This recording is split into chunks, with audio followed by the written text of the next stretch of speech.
24 জুলাই বিপ্লবে জীবন বাজি রেখেছিলেন মুক্তিযোদ্ধার সন্তান সহ তাদের পরিবারের সদস্যরা। বৈষম্য বিরোধী আন্দোলনে হেলিকপ্টার থেকে করা গুলিতে গুরুতর আহত হয়ে ঢাকার হাসপাতালে কাতরাচ্ছেন মুক্তিযোদ্ধার সন্তান মোহাম্মদ বাবুল। 1.5 মাসের নিবিড় চিকিৎসার পরেও তার অবস্থার আশানুরূপ উন্নতি না হওয়ায় বিদেশে নেওয়ার দাবি জানিয়েছে তার পরিবার। আদিন সজীবের রিপোর্ট। এলো ভিশন মুশকিল আসান অফার। যে কোনো ব্র্যান্ডের পুরনো ফ্রিজ নিয়ে চলে আসুন ভিশন শোরুমে আর নিয়ে যান নতুন ভিশন ফ্রিজ 20% পর্যন্ত ছাড়।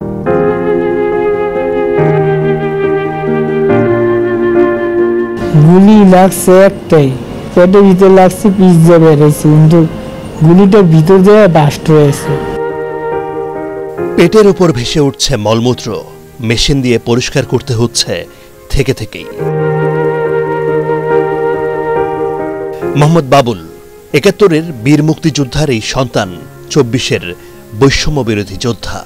20 জুলাই আন্দোলনে যখন উত্তাল রাজধানী শরীর আখড়া, তখন হেলিকপ্টার থেকে করা গুলি তার পেটে বিদ্ধ হয়ে বিস্ফোরণ হলে মারাত্মকভাবে ক্ষতিগ্রস্ত হয় তার নাড়িভুঁড়ি।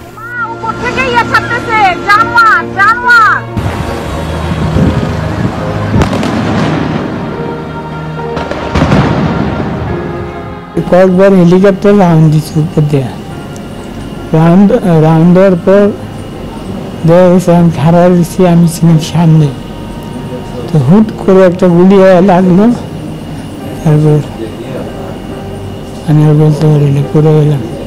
অবস্থা এতটাই খারাপ যে গত 1.5 মাসে ঢাকার বঙ্গবন্ধু শেখ মুজিব মেডিকেল হাসপাতালে নিবিড় চিকিৎসার পরেও উন্নতি হয়নি তেমন। পরিবারের বাধার পরেও ঘরে 3.5 বছরের সন্তানকে রেখেই জুলাই বিপ্লবে যান বাবুল। সেবা তো যা পাইতেছি যা বলার মতন না, কন্ডিশন ভালো না, কন্ডিশন যত দিন যেতেছে তত খারাপ হইতেছে।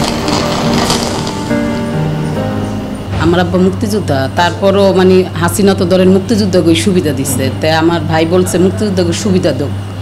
আমার ছেলে মেয়েও গেছিল, আমার ছেলেও ইন্টারে পড়ে, আমার মেয়ে অনার্সে পড়ে, সব গেছে। তো মামারও ফোন দিছে যে চলো, যা হইব হইব।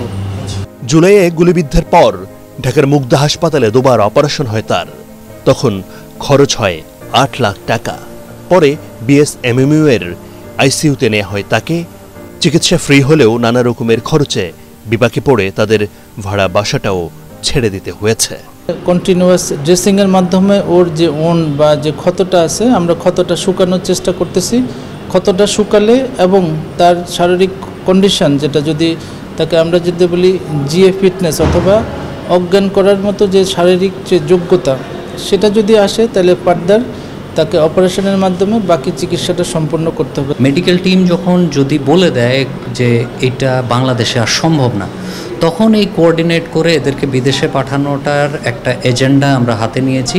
গুরুতর আহতদের উন্নত চিকিৎসা নিশ্চিত করতে অন্তর্বর্তী সরকারকে আরও আন্তরিক হবার দাবি তাদের।